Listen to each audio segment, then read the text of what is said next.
mga idol, ang ipapakita namin sa inyo ngayon ay ang paggamit ng flap disc. Ito ay binabala sa angle grinder mga idol.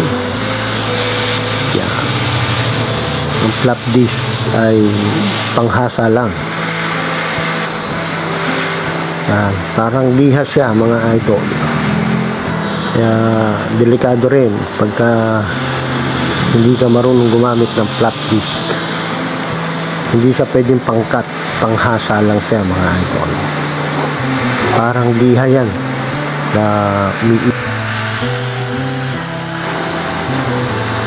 kaya ingat po sa paggamit nito mga idol, lalo na kapag hindi ka sanay dahil tumatalsik ito sa mata.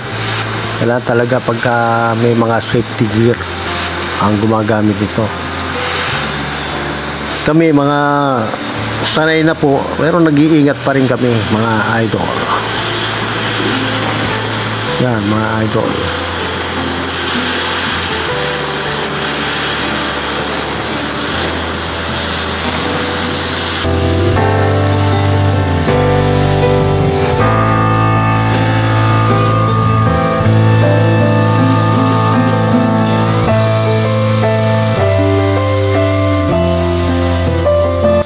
Thank you mga idol.